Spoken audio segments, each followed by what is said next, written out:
जब जब जंगल काटने का प्रयास हुआ उसे बचाने के लिए आंदोलन भी हुए। उत्तराखंड में 1973 में हुए चिपको आंदोलन से लेकर हैदराबाद में काचा गाजीबोवली जंगल को बचाने के लिए छात्र और स्थानीय लोग सड़क पर उतर आए हैं। बड़े विरोध के बाद मामला कोर्ट पहुंचा। अब इस जंगल को काटने पर रोक लग गई है, लेकिन विकास के नाम पर हरे भरे जंगल को काटना कितना सही है, इस पर भी चर्चा होना जरूरी है। स्थानीय लोगों का कहना है कि जंगल कटने से लोकल इकोसिस्टम पर फर्क पड़ेगा। बात करें पूरे मामले की तो हैदराबाद में 400 एकड़ में फैले काचा गाजीबोवली जंगल को काटकर तेलंगाना सरकार आईटी पार्क बनाना चाहती है। इस जंगल को हैदराबाद का फेफड़ा भी कहा जाता है। इस हरे भरे जंगल को काटने का वहां के लोग विरोध कर रहे हैं।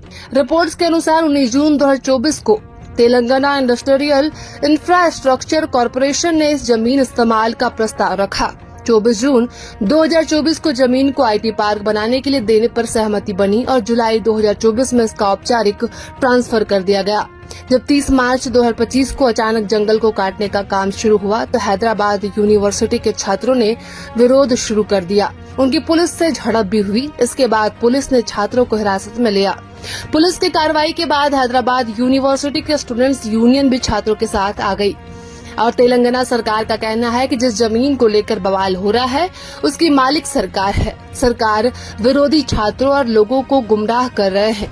विकास में बाधा डालने का प्रयास किया जा रहा है। वही इस मामले में रिटायर्ड वैज्ञानिक कलापाला बाबू राव और पर्यावरण संगठन वाटा फाउंडेशन के जनहित याचिका दायर कर दी थी। याचिकाकर्ताओं का दावा है कि यह क्षेत्र डिम्ड फॉरेस्ट श्रेणी में आता है। बताइए कि डिम्ड फॉरेस्ट को कानूनी संरक्षण हासिल होता है और उसे काटा नहीं जा सकता।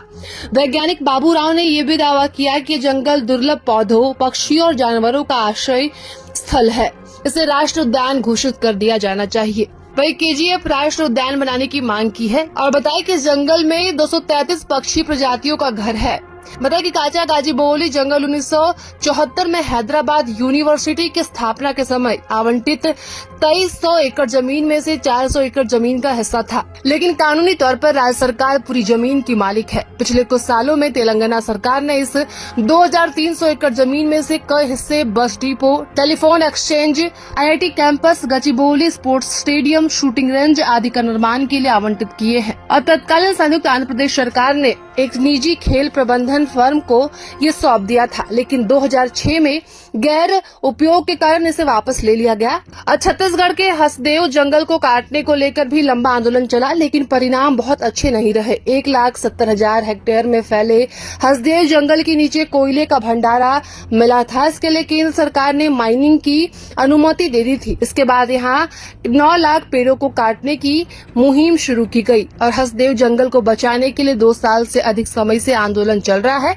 लेकिन केंद्र सरकार से अनुमति मिलने के बाद यहाँ कटाई शुरू हो गई है। वही मुंबई की आरे कॉलोनी के पेड़ों को काटकर यहाँ मेट्रो शेड बनाने के लिए बीएमसी ने 2200 से अधिक पेड़ों को काटने की अनुमति दी, जिसका विरोध कॉलोनी के नागरिकों ने शुरू कर दिया था और 4 अक्टूबर 2017 को मुंबई हाईकोर्ट ने मुंबई की और कॉलोनी में मौजूद पेड़ों को काटने से रोकने के लिए दायर याचिका को खारिज किया। कॉलोनी के लोग सड़क पर उतर आए। उन्होंने चिपको आंदोलन की तर्ज पर सेव आरे आंदोलन शुरू कर दिया और ये सब मुंबई में देवेंद्र फडणवीस सरकार के कार्यकाल में हुआ। जैसे ही उद्धव ठाकरे की सरकार बनी, इस प्रोजेक्ट को रोक दिया गया और जंगल को बचाने के लिए कई आंदोलन हुए हैं। इसमें सबसे प्रमुख चिपको आंदोलन था। 1973-74 में हुए इस आंदोलन का श्रेय गौरा देवी को है। उन्हें चिपको वुमेन भी कहा जाता है। इस आंदोलन की शुरुआत उत्तराखंड के चमोली जिले से हुई थी।